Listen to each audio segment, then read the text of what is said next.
Engineering ગણિત 1 પરના લેક્ચરમાં તમારું સ્વાગત છે અને આ લેક્ચર નંબર 15 છે. અને આજે સંયોજિત ફંક્શન અને હોમોજીનિયસ ફંક્શન વિશે ચર્ચા કરીશું. કમ્પોઝિટ ફંક્શનો શું છે? જો આપણે અહીં ફંક્શન z એ f x y એ બે વેરિયેબલ ઇક્વલ ટુ x અને y ફંક્શન છે ધ્યાનમાં લઈએ અને આપણે ધારીએ કે આ x t પર ડિપેન્ડ રાખે છે. x એ phi t નું ફંક્શન છે અને અહીં y પણ t નું ફંક્શન છે જેને આપણે psi t દ્વારા ડિનોટિંગ કરીએ છીએ.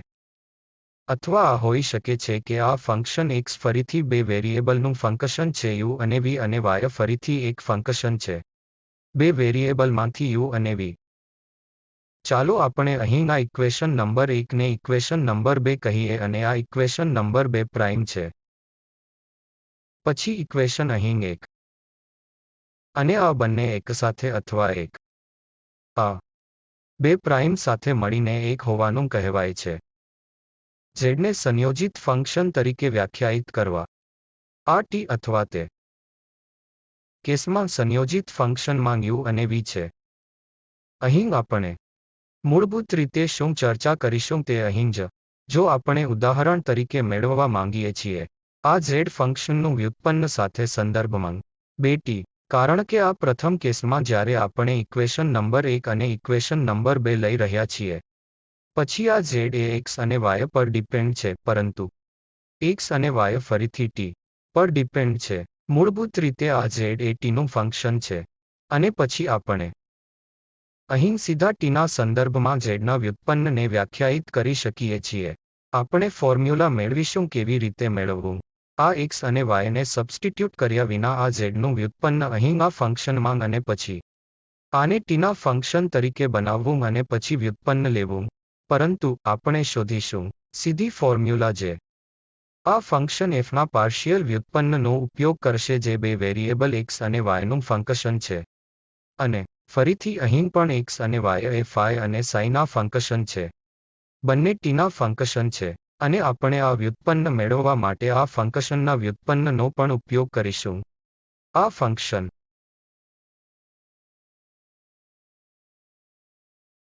f માં t ના ટર્મમાં આ x અને y ને સબસ્ટિટ્યૂટ કર્યા વિના સીધું z. જ્યારે આપણી પાસે આ ઇક્વેશન 1 હોય ત્યારે x y અને તે જ પરિદૃશ્ય આપણી પાસે હોય છે. z equal two equation x સાથે f x y છે જે ઇક્વલ ટુ phi uv છે અને y equal to psi uv છે. ચાલો આપણે પહેલો કેસ લઈએ. ચાલો z પાસે કન્ટિન્યુઅસ પાર્શિયલ વ્યુત્પન્ન છે અથવા આપણે પણ આ ધારણા લઈ શકીએ છીએ કે આ z equal two f x y છે તે ડિફરન્શિએબલ છે.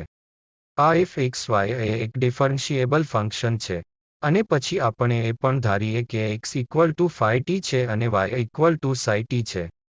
તેઓ કન્ટિન્યુઅસ વ્યુત્પન્ન ધરાવે છે અથવા ફરીથી આપણે માની શકીએ છીએ કે તે ડિફરન્શિએબલ ફંક્શન છે.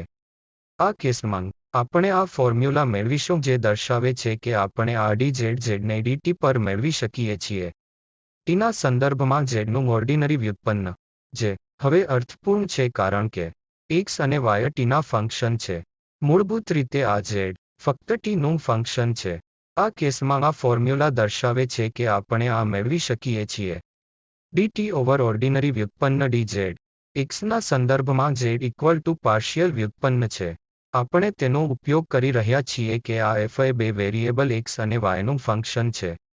આપણે x ના સંદર્ભમાં આ f ના પાર્શિયલ વ્યુત્પન્ન અહીં લઈશું અને t ના સંદર્ભમાં x ના વ્યુત્પન્ન દ્વારા મલ્ટીપ્લાય કરવામાં આવે છે. તે ફરીથી ઓર્ડિનરી વ્યુત્પન્ન છે કારણ કે x એ એક ફંક્શન છે એક વેરિયેબલ t અને પછી આ પ્લસની સામે એક ચેઇન રૂલ છે કારણ કે z એ y નું પણ ફંક્શન છે. આપણી પાસે અહીં y ના સંદર્ભમાં પાર્શિયલ વ્યુત્પન્ન હશે અને dt પર dy દ્વારા મલ્ટીપ્લાય કરવામાં આવે છે. હવે આપણે આ ફોર્મ્યુલા મેળવીશું. આપણે z equal two f x y લઈએ અને x એ phi t નું ફંક્શન છે અને y એ t નું ફંક્શન છે કારણ કે t ના psi દ્વારા વ્યાખ્યાયિત કરવામાં આવે છે અને આ એક સંયોજિત ફંક્શન છે જેને આપણે વ્યાખ્યા મુજબ કહીએ છીએ. અને તેથી આ બધા ફંક્શન z phi અને psi ની ડિફરન્શિએબિલિટી આપણે પહેલેથી જ ધારી લીધું છે.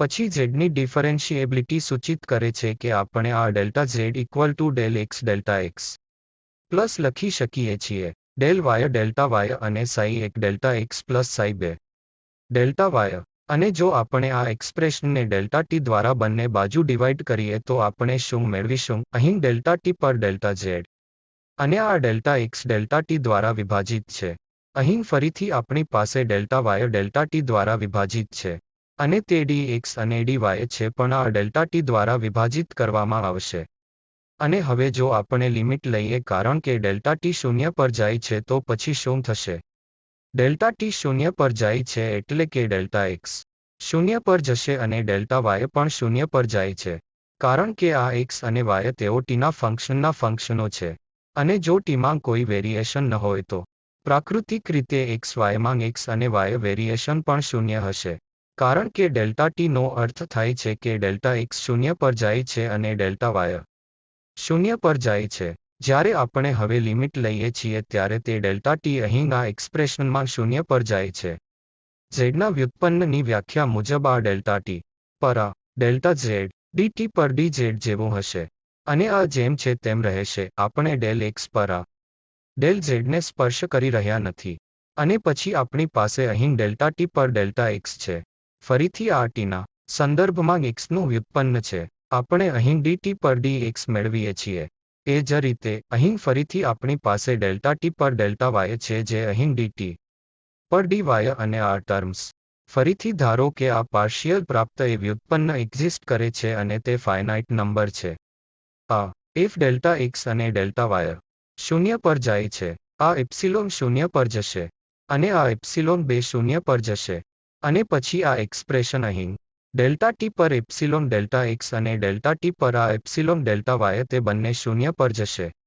આપણી પાસે ફક્ત આ જ છે આ ત્રણ ટર્મ્સ અહીં છે ડી ટી પર ડી ઝેડ આપણે ઝેડના પાર્શિયલ વ્યુત્પન્નની ટર્મમાં સીધા શોધી શકીએ છીએ અને એક્સ અને વાયનું ઓર્ડિનરી વ્યુત્પન્ન સંયોજિત ફંક્શનનું ડિફરન્સિએશન જ્યારે આપણી પાસે આ વધુ જનરલ કેસ હોય તે એક્સ અને વાય તેઓ યુ અને વી પર પણ ડિપેન્ડ કરે છે બે વેરિયેબલના ફંક્શન છે આ કેસમાં ફોર્મ્યુલા તો બની જશે જેથી આપણે ઉપરની જેમ જ સાબિત કરી શકીએ આ ડેલ યુ પર ડેલ ઝેડ છે તેથી હવે અહીં પાર્શિયલ વ્યુત્પન્ન કારણ કે એક્સ અને વાય તે બે વેરિયેબલના ફંક્શન છે યુ અને વી આપણી પાસે આ બધાને આ ફંક્શનમાં સ્થાન આપ્યા વિના અને પછી આ પાર્શિયલ વ્યુત્પન્ન મેળવ્યા વિના આપણે અહીં યુના સંદર્ભમાં ઝેડનું પાર્શિયલ ડેરિવેટિવ કરીશું આપણે આ ફોર્મ્યુલાનો ઉપયોગ યુના સંદર્ભમાં આ ઝેડનું પાર્શિયલ વ્યુત્પન્ન મેળવવા માટે કરી શકીએ છીએ જે એક્સના સંદર્ભમાં ઝેડના પાર્શિયલ વ્યુત્પન્ન અને યુના સંદર્ભમાં એક્સના પાર્શિયલ વ્યુત્પન્નને ઇક્વલ છે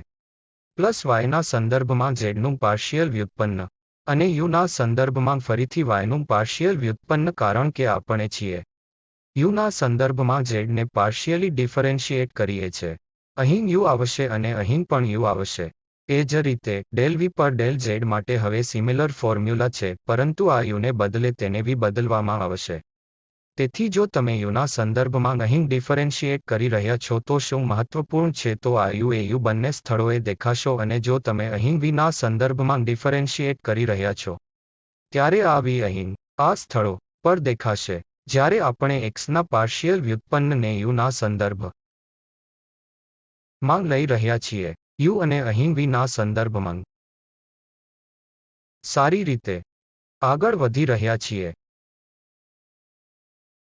ચાલો આપણે આના આધારે કેટલીક સમસ્યા હલ કરીએ ઉદાહરણ તરીકે આપણી પાસે જે આ function z equal to x y x છે આ ટીનું ફંક્શન છે જે અહીં x equal to cos t વ્યાખ્યાયિત કરવામાં આવ્યું છે અને પછી y એ ફરીથી t નું ફંક્શન છે ફરીથી જે y દ્વારા ડિનોટેડ છે તે sin t ને ઇક્વલ છે અને પછી આપણે અહીં શોધવા માંગીએ છીએ કે dt પર dz શું છે એક સીધી રીત એ હશે કે આપણે આ ફંક્શનમાં આ x અને y ને અહીં સબસ્ટિટ્યુટ કરીએ અને પછી આપણને t ના ફંક્શન તરીકે z મળશે જે આપણે dt પર dz મેળવવા માટે ડિફરન્શિએટ કરી શકીએ છીએ પરંતુ આપણે સંયોજિત ફંક્શનના વિચારને અનુસરીએ છીએ કે ઉપર મેળવેલી ફોર્મ્યુલા સાથે z એ x y અને x નું ફંક્શન છે x એ t નું ફંક્શન છે અને y એ t નું ફંક્શન છે આ ફોર્મ્યુલા દર્શાવે છે કે dt પર dx હશે આપણી પાસે ફંક્શન zના xના સંદર્ભમાં પાર્શિયલ વ્યુત્પન્ન સાથે અહીં હોઈ શકે છે અને dx dt અને એ જ રીતે અહીં પાર્શિયલ વ્યુત્પન્ન y અને પછી dy dt. આપણે અહીં શું મેળવીએ છીએ? Del z over del x. z એ x y હતો અને જ્યારે આપણે અહીં x ના સંદર્ભમાં ડિફરન્શિએટ કરીએ છીએ ત્યારે આ ફક્ત y અને dt પર dx બનશે. x cos t હતો, તેથી આપણે અહીં માઇનસ sin t મેળવીશું. એ જ રીતે અહીં ડેલ y પર ડેલ z x બનશે અને dt પર dy જે sin t છે જે cos t બનશે. આપણે અહીં y sin t મળે છે તેથી આપણી પાસે sin સ્ક્વેર t માઇનસ કરીએ છે અને x cos t હતો. તેથી આપણી પાસે cos સ્ક્વેર t છે. તેથી આ વ્યુત્પન્ન છે zનો t ના સંદર્ભમાં આ ફંક્શનમાં સબસ્ટિટ્યુટ કર્યા વિના અને પછી વ્યુત્પન્ન મેળવીએ છીએ. તેથી આ આપણે cos 2t મેળવવા માટે ફરીથી સરળ બનાવી શકીએ છીએ. જેમ કે મેં કહ્યું કે તેઓ વૈકલ્પિક રીતે આપણે અહીં સબસ્ટિટ્યુટ કરી શકીએ છીએ z ઇક્વલ ટુ x છે. x એ cos t છે અને પછી y એ sin t છે. તેથી હવે આપણી પાસે t ના ફંક્શન તરીકે z છે અને આપણે dt પર dz મેળવી શકીએ છીએ. આ આપણે પહેલા લખી શકીએ છીએ 2 cos t sin t ના અડધા તરીકે જે sin 2t છે. અને પછી જ્યારે આપણે અહીં ડિફરન્શિએશન લઈશું ત્યારે આ sin t cos 2t હશે અને આ 2 કેન્સલ થઈ જશે. તેથી આપણી પાસે પણ આ cos 2t સીધા હશે. પરંતુ આપણે અહીં આ કોમ્પોઝિટ ડિફરન્શિએશનના વિચારનો ઉપયોગ કર્યો અથવા સંયોજિત ફંક્શનનું ડિફરન્શિએશન. અને આપણે આ ફોર્મ્યુલા આપણી પાસે ફંક્શનમાં આ x અને yના મૂલ્યોને સબસ્ટિટ્યુટ કરવાની જરૂર નથી પરંતુ સીધા આ zના પાર્શિયલ વ્યુત્પન્નની મદદથી આપણે આ મેળવી શકીએ છીએ. ફંક્શન tના સંદર્ભમાં સીધા zનું વ્યુત્પન્ન. ફરીથી હવે પછીની સમસ્યા અહીં z એ x અને yનું ફંક્શન છે અને આગળ તે આપવામાં આવ્યું છે કે x એ હવે 2 વેરિયેબલનું ફંક્શન છે. તેથી u અને v. અને પછી આપણી પાસે અહીં છે y એ u અને v 2 વેરિયેબલના ફરીથી ફંક્શન છે. અને પછી આપણે બતાવીશું કે આ પાર્શિયલ વ્યુત્પન્ન u અને v ના સંદર્ભમાં આ પાર્શિયલ વ્યુત્પન્નનો તફાવત x ના સંદર્ભમાં zના પાર્શિયલ વ્યુત્પન્નને x માઇનસ y ના સંદર્ભમાં zના પાર્શિયલ વ્યુત્પન્ન તરીકે લખી શકાય છે. z એ x અને yનું ફંક્શન છે. ઉપર મેળવેલી ફોર્મ્યુલા સાથે આપણી પાસે યુના સંદર્ભમાં zનું પાર્શિયલ વ્યુત્પન્ન છે. x અને yના સંદર્ભમાં zના પાર્શિયલ વ્યુત્પન્નના ટર્મ્સમાં અને યુના સંદર્ભમાં xના પાર્શિયલ. ફરીથી યુના સંદર્ભમાં yના પાર્શિયલ વ્યુત્પન્ન. તેથી જો અહીં u હશે તો ત્યાં પણ u હશે અહીં બંને ટર્મ્સમાં x અને yના વ્યુત્પન્નના સંદર્ભમાં u. આ કેસમાં ડેલ x પર ડેલ z. હવે કારણ કે અહીં આ ફંક્શન આપવામાં આવ્યું નથી તેથી z એ x yનું ફક્ત ફંક્શન છે. તેથી xના સંદર્ભમાં આ પાર્શિયલ વ્યુત્પન્ન z આવશે. અને ડેલ u પર ડેલ x. તેથી અહીં x શું હતું? e power u plus e power minus v. તેથી જો આપણે યુના સંદર્ભમાં પાર્શિયલ વ્યુત્પન્ન લઈએ તો તેનો અર્થ એ છે કે vને કોન્સ્ટન્ટ ગણીએ તો આ ટર્મ કોન્સ્ટન્ટ ગણવામાં આવશે. યુના સંદર્ભમાં xનું પાર્શિયલ વ્યુત્પન્ન ફક્ત e પાવર u બનશે જે અહીં લખવામાં આવ્યું છે. અને પછી ડેલ y પર ડેલ z અને ડેલ u પર ડેલ y. તેથી y અહીં e power minus u plus e power v. અને જ્યારે આપણે અહીં યુના સંદર્ભમાં પાર્શિયલ વ્યુત્પન્ન લઈશું તેથી આપણને અહીં minus e power minus u મળશે. અહીં એ ટર્મ છે. અને હવે વિના સંદર્ભમાં zનું પાર્શિયલ વ્યુત્પન્ન ફરીથી સિમિલર ફોર્મ્યુલા પરંતુ યુને બદલે આપણી પાસે અહીં v છે. અને પછી જ્યારે આપણે વિના સંદર્ભમાં xનું પાર્શિયલ વ્યુત્પન્ન લઈશું તેથી એ પાવર માઇનસ v છે. તેથી આપણને માઇનસ મળશે e પાવર માઇનસ v. અને પછી આપણી પાસે અહીં છે વિના સંદર્ભમાં y. તેથી આ e પાવર v બનશે જે અહીં લખવામાં આવ્યું છે. અને હવે આપણે આ બે પાર્શિયલ વ્યુત્પન્નનો તફાવત મેળવવા માંગીએ છીએ. તેથી આપણે આ ડિફરન્સને અહીં લો. અને પછી તેથી ડેલ x પર ડેલ z અહીં આ પ્લસ બની જશે. તેથી ડેલ x પર ડેલ z જ્યારે આપણે કોમન લઈશું ત્યારે તે e પાવર u હશે. અને plus e power minus v. એ જ રીતે અહીં જ્યારે આપણે આ બે ટર્મ્સને માઇનસ સાઇન સાથે કોમન લઈએ છીએ તેથી ફરીથી e power minus u plus e power v આવશે. અહીં લખ્યા મુજબ અને પછી I power u plus e power minus v A x છે અને અહીં e power minus u plus e power v y છે. તેથી આપણે ચોક્કસપણે અહીં ઇચ્છિત ટર્મ મેળવીએ છીએ. ડોટ. તેથી આ ડેલ x પર x ડેલ z છે અને પછી આ માઇનસ y છે. અને ડેલ y પર ડેલ z. આ લેક્ચરનો બીજો ભાગ હોમોજીનિયસ ફંક્શનને વ્યાખ્યાયિત કરવાનો છે. તેથી આપણે કયા હોમોજીનિયસ ફંક્શન શીખીશું. x y માં એક્સપ્રેશનના ઓર્ડર n એ હોમોજીનિયસ ઓર્ડર છે. તેથી અહીં ઓર્ડર n ના x અને y માં કોઈપણ એક્સપ્રેશન, જો તેને આ ટર્મમાં દર્શાવી શકાય કે તો x પાવર n એ y પર x ના કેટલાક ફંક્શન.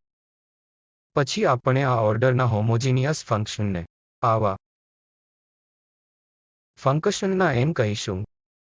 આ મહત્વપૂર્ણ છે અને તેથી અહીં n મહત્વપૂર્ણ છે. જો આપણે આ x પાવર n લાવી શકીએ અને તો બાકીની ટર્મ y પર x ના ફંક્શન તરીકે લખી શકાય તો આપણે આવી એક્સપ્રેશનને આ રીતે કહીએ છીએ.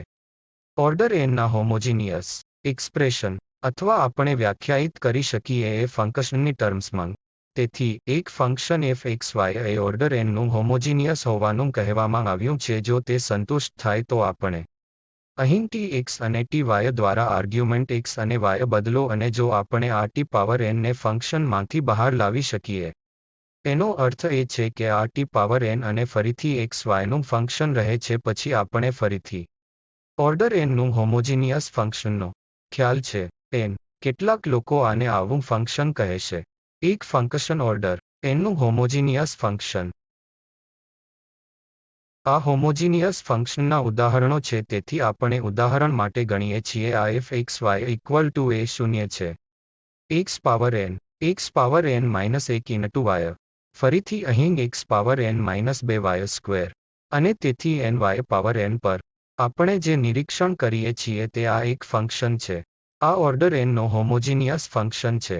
શા માટે ઓર્ડર n? કારણ કે જો આપણે આ બધી ટર્મ્સમાંથી આ x પાવર n બહાર લઈએ તો પછી આપણે અહીં શું મેળવીશું? આ શૂન્ય હશે કારણ કે x પાવર n આપણે બહાર કાઢ્યું છે. અને અહીં આપણી પાસે ફરીથી x પાવર n લેવામાં આવ્યું છે. તેથી એક x આપણે ડિવાઇડ કરવું પડશે. એ 1 અને પછી y ઓવર x તે બનશે. તેથી અહીં આપણે x પાવર છે. ફરીથી n બહાર નીકળ્યો અને પછી આ x પાવર માઇનસ 2 રહેશે. તેનો અર્થ એ છે કે 2 અને પછી y ઓવર x પાવર 2. અને વગેરે. અહીં n અને x n આપણે બહાર કાઢ્યું છે. તેથી આ x પાવર n ડિનોમિનેટર ટર્મમાં હશે. અને આ કેસમાં ફરીથી આપણી પાસે અહીં y over x power n પર છે. તેથી આ બધી ટર્મ્સ અહીં અથવા આ ફંક્શન આપણે y પાવર x ના ફંક્શન તરીકે સૂચવી શકીએ છીએ કારણ કે આ y પાવર x બધી ટર્મમાં સાથે દેખાય છે. તેથી આપણે વિચારી શકીએ આ ફંક્શન અહીં y પર x ના ફંક્શન તરીકે રહેલું છે. અને પછી x પાવર n બહાર રહેલો છે. તેથી આ ફંક્શન છે ઓર્ડર n ના હોમોજીનિયસ ફંક્શનનું. એ જ રીતે જો આપણે આને ધ્યાનમાં રાખીએ તો f(x, y) equal to square root y plus square root x થાય છે. આ કેસમાં પણ આપણે આને x પાવર તરીકે લખી શકીએ છીએ. કંઈક અને બાકીનું આપણે y પર x નું ફંક્શન વિચારી શકીએ અને આ સરળ છે કારણ કે આપણે અહીં સ્ક્વેર રૂટ x બહાર લઈ જઈ શકીએ છીએ અને અહીં આપણે x બહાર લઈ જઈશું અને આ કેસમાં x પર સ્ક્વેર રૂટ x પણ છે. અને પછી અહીંની અંદર આપણી પાસે square root y over x છે. પ્લસ 1 અને અહીં પણ y ઓવર x પ્લસ 1. તેથી હવે આ અહીં છે. આ એક્સપ્રેશનને આપણે y ઓવર x ના ફંક્શન તરીકે ગણી શકીએ છીએ અને પછી અહીં x પાવર માઇનસ હાફ સાથે શું છે જેથી આપણે x પાવર માઇનસ હાફ અને y ઓવર x ના કેટલાક ફંક્શન તરીકે લખી શકીએ કારણ કે આ બધી ટર્મ્સમાં y ઓવર x એકસાથે આવે છે જેથી આપણે કહી શકીએ કે આ શું y ઓવર x ના કેટલાક ફંક્શન છે. અને આ કેસમાં જેમ આપણે અહીં x પાવર માઇનસ હાફ જોઈએ છીએ તેથી આ ઓર્ડર માઇનસ હાફનું હોમોજીનિયસ ફંક્શન છે. આ હોમોજીનિયસ ફંક્શનનું મહત્વ શું છે જે આપણે આગળની સ્લાઇડમાં જોઈશું. તેથી આ ઓર્ડરના આધારે ઉદાહરણ તરીકે અહીં તે હવે અહીં માઇનસ હાફ હતો. આપણી પાસે આ nની ટર્મ્સમાં વ્યુત્પન્ન ટર્મ્સ માટે કેટલીક ફોર્મ્યુલા હોઈ શકે છે.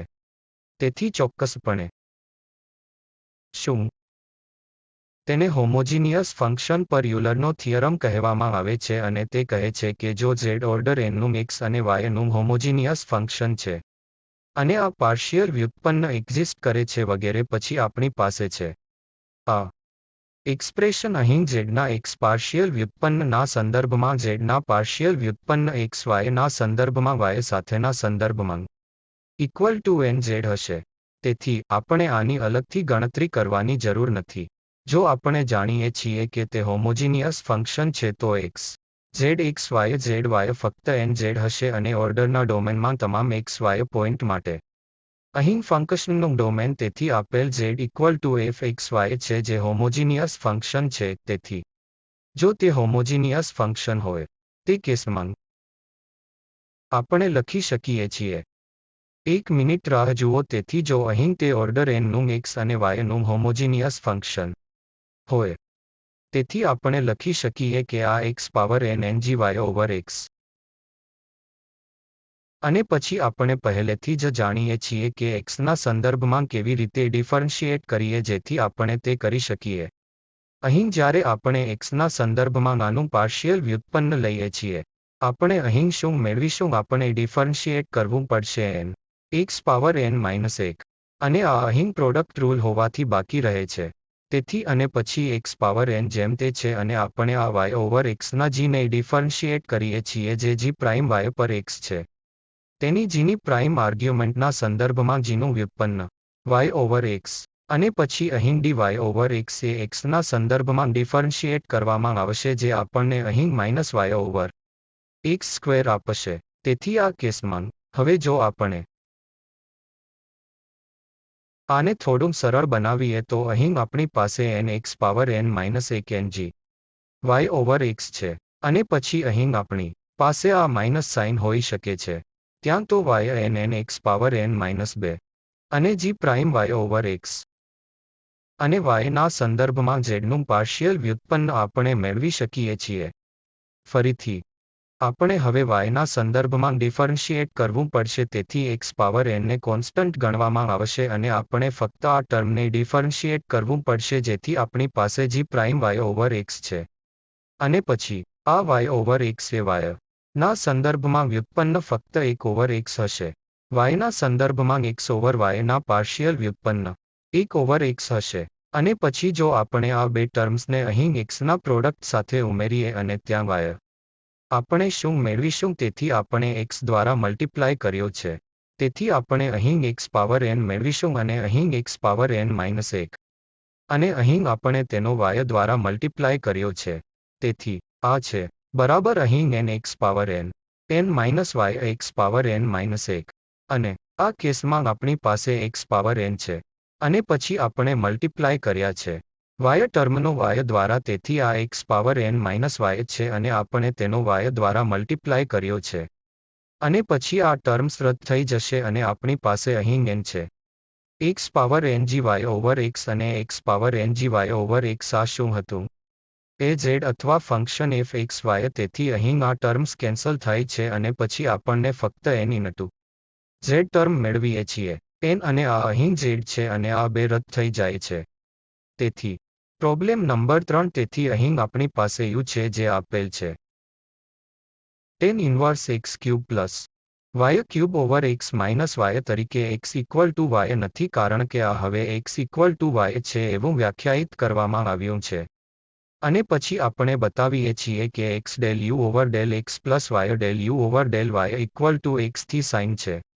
અને આ કેસમાં તેથી કરી શકાય છે પરંતુ આપણે નોંધવું જોઈએ કે આ આપેલ function tan inverse y cube plus x cube over x minus y એ હોમોજીનિયસ ફંક્શન નથી કારણ કે આ tan ઇન્વર્સ છે. આપણે x પાવરને કંઈક અને બાકીનું લાવી શકતા નથી. આપણે y ઓવર xની ટર્મ્સમાં લખી શકતા નથી પરંતુ આપણે જે જોઈએ છીએ તે એ છે કે આ tan ઇન્વર્સની આ આર્ગ્યુમેન્ટ જેનો અર્થ x cube plus y cube over x minus y છે જે હોમોજીનિયસ ફંક્શન છે. અને આપણે આનો ઉપયોગ કરીશું કારણ કે આપણે આને અહીં z ને tan u તરીકે વ્યાખ્યાયિત કરી શકીએ છીએ કારણ કે આપણે આ tan ને ડાબા હાથ બાજુ લઈએ છે તેથી tan u મળશે x cube plus y cube over x minus y ને ઇક્વલ છે અને હવે આ z અહીં એક ફંક્શન છે ઓર્ડર 2નું હોમોજીનિયસ ફંક્શન છે, કારણ કે અહીં આપણે એક્સ સ્ક્વેર તરીકે લખી શકીએ છીએ.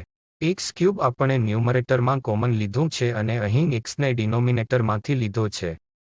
તેથી આપણી પાસે એક્સ સ્ક્વેર હશે અને આ બનશે 1 plus y over x cube. તેથી આ અહીં 1 છે.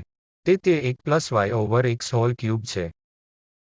અને પછી આપણી પાસે 1 માઇનસ વાય ઓવર એક્સ છે. તેથી આ ઓર્ડર 2નું હોમોજીનિયસ ફંક્શન છે.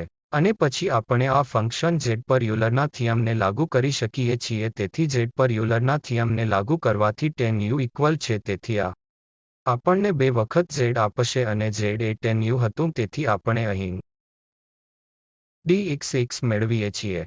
અને પછી del z over del u. તેથી આપણે જોવાની જરૂર છે કે અહીં del z over del u શું છે. આપણી પાસે z equal two tan u છે. તેથી del z over del x અહીં હશે sec સ્ક્વેર u અને del u over del x. xના સંદર્ભમાં zનું પાર્શિયલ વ્યુત્પન્ન અહીં આપણે બરાબર લઈશું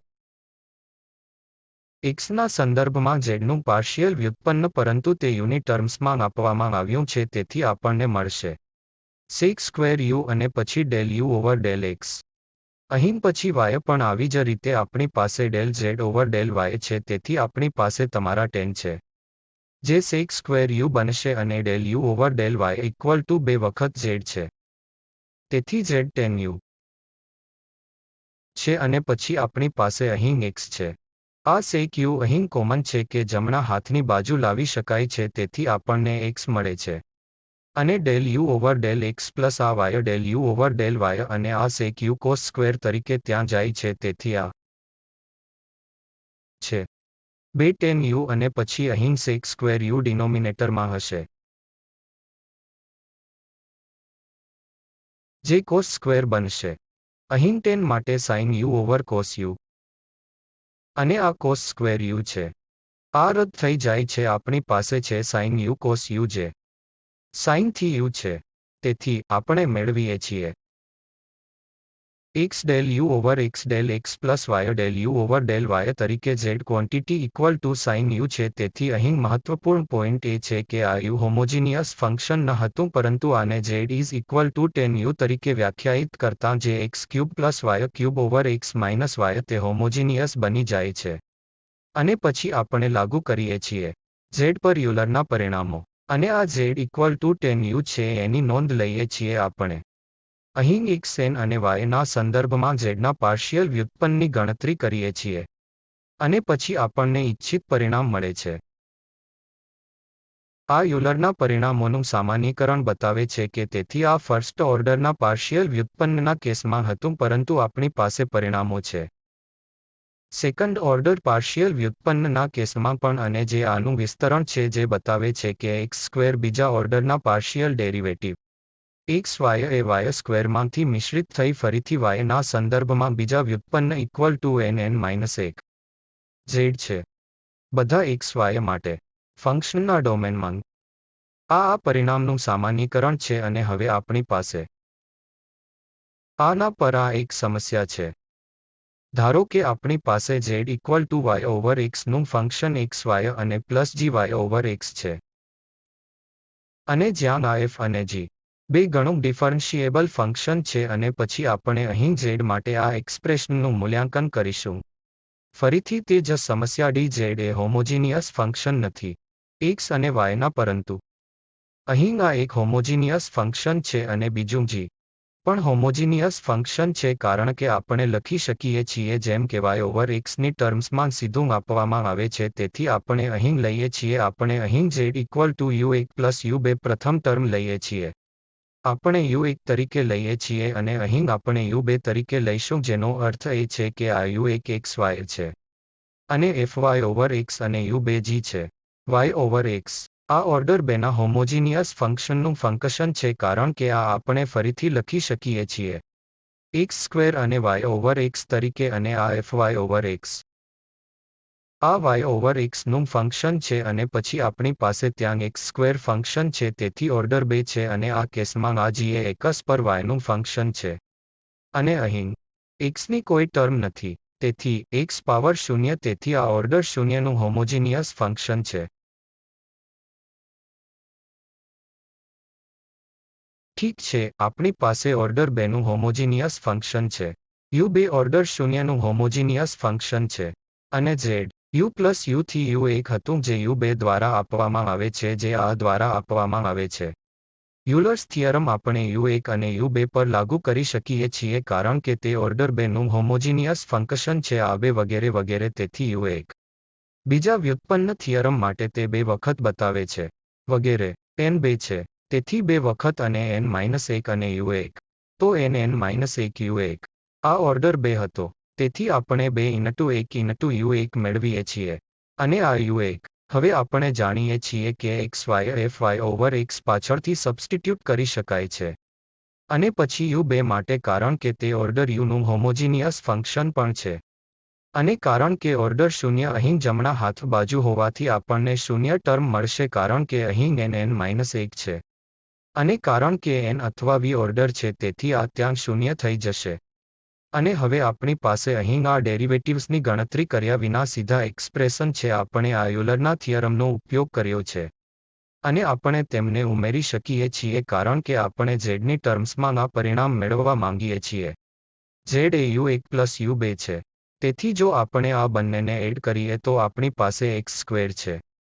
અને આ બીજા ઓર્ડરના 2 ના સંદર્ભમાં પાર્શિયલ વ્યુત્પન્ન તરીકે બનશે u1 પ્લસ u2 અહીં u1 પ્લસ u2 પણ u1 પ્લસ u2 અને તે z છે. અને હવે 2 u1 પ્લસ 0 ઇક્વલ છે. તેથી 2 અને u1 તો પ્લસ 0. તેથી આપણને ફક્ત 2 u1 મળે છે અને u1 xy fy over x છે. તેથી આપણને પરિણામ 2 ગણું xy f મળે છે. અહીં આ એક્સપ્રેશન y ઓવર x નું ફંક્શન છે. કન્ક્લુઝન પર આવીને આપણે આજે શીખ્યા છીએ કે સંયોજિત ફંક્શનનું ડિફરન્શિએશન જે જ્યારે z એ xy નું આપેલ ફંક્શન છે તે ખૂબ ઉપયોગી હતું. અને x છે અને y તેઓ t નું ફંક્શન છે. તે કેસમાં આપણે t ના સંદર્ભમાં z ના ડેરિવેટિવની સીધી ગણતરી કરી શકીએ છીએ. આ ફોર્મ્યુલા દ્વારા. અને પછી આ નું સામાન્યીકરણ છે કે x અને y તે u ના ફંક્શન હોઈ શકે છે. અને તે કેસમાં પણ આપણે u ના સંદર્ભમાં z ના પાર્શિયલ ડેરિવેટિવ્સ અને v ના સંદર્ભમાં z ના પાર્શિયલ ડેરિવેટિવ્સની ગણતરી આ ફોર્મ્યુલાઓ દ્વારા કરી શકીએ છીએ. અને પછી આપણે શીખ્યા છીએ તે હોમોજીનિયસ ફંક્શન માટે યુલરનો થિયરમ કે જો z હોમોજીનિયસ ફંક્શન છે તો આપણે આ ઓર્ડર n ના હોમોજીનિયસ ફંક્શનના માટે મેળવી શકીએ છીએ પછી તે હશે અહીં nz. તેથી x ના સંદર્ભમાં x પાર્શિયલ વ્યુત્પન્ન પ્લસ y ના સંદર્ભમાં y partial derivative equal to nz. બરાબર હશે અથવા એક સામાન્યીકરણ હતું કે આપણે આ બીજા ઓર્ડરના ડેરિવેટિવ્સની પણ કાળજી રાખી શકીએ છીએ. કારણ કે n-1 z જ્યારે આ z એ ઓર્ડર n ના x અને y નું હોમોજીનિયસ ફંક્શન છે. આ લેક્ચરો તૈયાર કરવા માટે ઉપયોગમાં લેવાતા આ સંદર્ભો છે. અને તમારો ખૂબ ખૂબ આભાર.